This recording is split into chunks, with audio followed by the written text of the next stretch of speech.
Hi, KS kitchen and ക്രാഫ്റ്റ്സിൻ്റെ പുതിയൊരു വീഡിയോയിലേക്ക് സ്വാഗതം. ഒരുവിധം എല്ലാവർക്കും വളരെ ഇഷ്ടമുള്ളൊരു മീനാണല്ലോ ഈ ചെമ്മീൻ. അപ്പോൾ ഈ ചെമ്മീനും വെള്ളരിയും ചേർത്തിട്ട് ഉണ്ടാക്കാൻ പറ്റിയ ഒരു അടിപൊളി ചെമ്മീൻ വെള്ളരിക്കറിയുടെ റെസിപ്പിയുമായിട്ടാണ് ഞാനിന്ന് വന്നിരിക്കുന്നത്.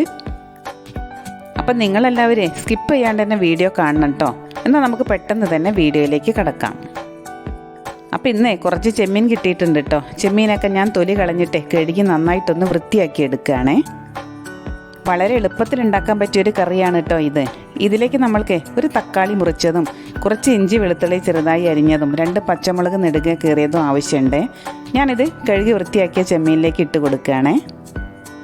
ഇനി ഇതിലേക്ക് എരിവിന് ആവശ്യമുള്ള മുളക് പൊടിയും മഞ്ഞൾപ്പൊടിയും ഉപ്പും പിന്നെ ഒരു പീസ് കുടംപുളിയും കൂടി ഇട്ട് കൊടുക്കാം. ഇനി ഇതിലേക്ക് കുറച്ച് വെള്ളവും കൂടി ഒഴിച്ച് കൊടുത്തതിന് ശേഷം നമുക്ക് വേവിക്കാൻ വെക്കാം. ഈ ഒരു കറി ഉണ്ടാക്കാൻ വേണ്ടിയിട്ട് ഞാനൊരു ചെറിയ വെള്ളരിയാണ് കേട്ടോ എടുത്തിരിക്കണത്. ഈ വെള്ളരി ഒന്ന് തൊലി കളഞ്ഞ് വൃത്തിയാക്കിയതിന് ശേഷം ചെറിയ കഷ്ണങ്ങളായിട്ട് മുറിച്ചെടുക്കാം. അപ്പോൾ വീഡിയോ ഇഷ്ടപ്പെട്ടാലേ സബ്സ്ക്രൈബ് ചെയ്യാനും ലൈക്ക് ചെയ്യാനും ഹൈപ്പ് ചെയ്യാനും ഒന്നും മറക്കണ്ട കേട്ടോ. അതോടൊപ്പം തന്നെ തൊട്ടടുത്തുള്ള ബെല്ലൈക്കൺ കൂടി ഒന്ന് പ്രസ് ചെയ്യണേ. അതിനടുത്തുള്ള ഓൾ എന്ന ബട്ടൺ കൂടി ഒന്ന് ഓൺ ചെയ്ത് കൊടുക്കൂ കേട്ടോ. അതുമാത്രമല്ല കേട്ടോ, നിങ്ങളുടെ അഭിപ്രായങ്ങളൊക്കെ കമൻറ്റ് ബോക്സ് വഴി അറിയിക്കുകയും ചെയ്യണേ. ചെറുതായിട്ട് അരിഞ്ഞെടുത്ത വെള്ളരിയെ ഒരു കുക്കറിലേക്ക് ഇട്ടതിന് ശേഷം കുറച്ച് മഞ്ഞൾപ്പൊടിയും ഉപ്പും ചേർത്തിട്ട് ഒരു വിസിൽ വരുന്നവരെ ഒന്ന് വേവിച്ചെടുക്കാം. ഞാൻ ഈ കറി വെക്കുമ്പോഴേ വെള്ളരി വേറെ തന്നെ കുക്കറിൽ വേവിച്ചിട്ടാണ് കേട്ടോ ഇതിൽ ചേർക്കാറ്. ചെമ്മീനും പിന്നെ കുക്കറിൽ വേവിക്കാൻ വെച്ച വെള്ളരിയൊക്കെ വെന്ത് വരുമ്പോഴേക്ക് നമ്മൾക്കിതിലേക്ക് ആവശ്യമുള്ള അരപ്പ് തയ്യാറാക്കിയെടുക്കാം. ഒരു മുറി തേങ്ങയുടെ 1/4 ഭാഗം വരെ ചിരകിയെടുത്തതിന് ശേഷം അതൊരു മിക്സിയുടെ ജാറിലേക്ക് ഇട്ട് കൊടുക്കുകയാണ്. ഇനി ഒരു 2-3 ചെറിയ ഉള്ളിയും കൂടി തൊലി കളഞ്ഞ് വൃത്തിയാക്കിയതിന് ശേഷം അതിലേക്ക് ഇട്ട് കൊടുക്കാം. എന്നിട്ട് ഇത് നന്നായിട്ടൊന്ന് അരച്ചെടുക്കണേ. ഈ ചെമ്മീനെ അധികം വേവൊന്നുമില്ല കേട്ടോ. ഞാനൊരു 10 മിനിറ്റ് മാത്രമേ ഇത് വേവിക്കാൻ വെച്ചിട്ടുള്ളേ. ഇപ്പം ഞാൻ സെപ്പറേറ്റ് വേവിക്കാൻ വെച്ച ചെമ്മീൻ അതാ വെന്ത് വന്നിട്ടുണ്ട്. അതോടൊപ്പം തന്നെ കുക്കറിൽ ഒരു വിസിൽ വന്നതിന് ശേഷം ഞാൻ സ്റ്റവ് ഓഫ് ചെയ്യുകയും ചെയ്തു കേട്ടോ. കുക്കർ തുറന്നിട്ടേ ഒരു തവി കൊണ്ട് അതിലുള്ള വെള്ളരി ചെറുതായിട്ടൊന്ന് ഉടച്ചു കൊടുക്കാമേ. ഇനി ചെമ്മീൻ കറിയിലേക്ക് വേവിച്ച് വെച്ച വെള്ളരി കൂടി ചേർത്ത് കൊടുക്കാം.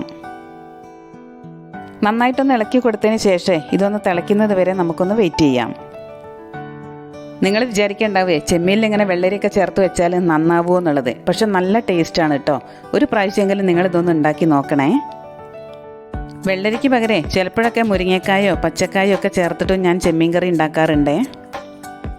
ചോറിൻ്റെ കൂടെ മാത്രമല്ല, ചപ്പാത്തിയുടെയും പുട്ടിൻ്റെയും പത്തിരിയുടെയും ഒക്കെ കൂടെ കഴിക്കാൻ പറ്റിയ നല്ലൊരു കറിയാണ് കേട്ടോ ഇത്.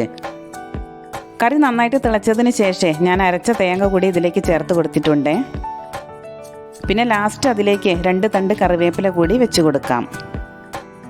കുറച്ച് കടുകും ചെറുതായിട്ട് അരിഞ്ഞ ചുവന്നുള്ളിയും കൂടി വെളിച്ചെണ്ണയിൽ താളിച്ച് ചേർക്കുകയാണെങ്കിൽ ഈ കറി ഒന്നുകൂടെ ടേസ്റ്റ് കൂടും കേട്ടോ.